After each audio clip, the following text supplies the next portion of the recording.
Bharat China సరిహద్దు వివాదాన్ని పరిష్కరించేందుకు మరియు లైన్ ఆఫ్ యాక్చువల్ కంట్రోల్ వద్ద ఉద్రిక్తతలను తగ్గించేందుకు భారత జాతీయ భద్రతా సలహాదారు అజిత్ దోవల్ చైనాకు బయలుదేరారు. బీజింగ్లో ఆయన చైనా ప్రతినిధి విదేశాంగ మంత్రి వాంగ్ యీతో కీలక చర్చలు జరపనున్నారు.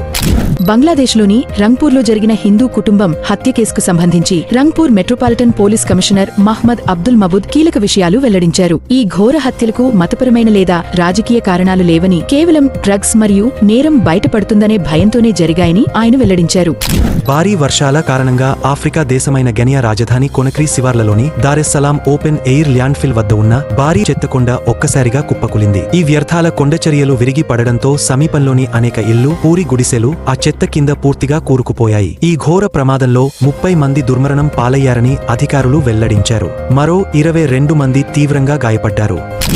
భారతదేశపు అతిపెద్ద ప్రభుత్వ రంగ బ్యాంక్ అయిన స్టేట్ బ్యాంక్ ఆఫ్ ఇండియా మొత్తం వ్యాపార విలువ 2030 నాటికి రెట్టింపు అయ్యి 200 లక్షల కోట్ల రూపాయలకు చేరనుందని ఎస్బీఐ చైర్మన్ చల్లా శ్రీనివాసులు శెట్టి స్పష్టం చేశారు. దర్శకధీరుడు SS Rajamouli, super star Mahesh బాబుల కాంబినేషన్లో ఎంతో ప్రతిష్టాత్మకంగా తెరకెక్కుతున్న టైమ్ ట్రావెల్ అడ్వెంచర్ చిత్రం వారణాసిని ఏకంగా 50 భాషల్లో డబ్బింగ్ చేసి గ్లోబల్ రిలీజ్ చేసేందుకు మేకర్స్ ప్లాన్ చేస్తున్నట్టు సినీ వర్గాల సమాచారం. ఏఐ జోలికి వెళ్లకుండా సినిమా ఎమోషన్ను క్యారీ చేసేందుకు ఆయా భాషలకు చెందిన రియల్ ఆర్టిస్టులతోనే డబ్బింగ్ చెప్పించనున్నారు.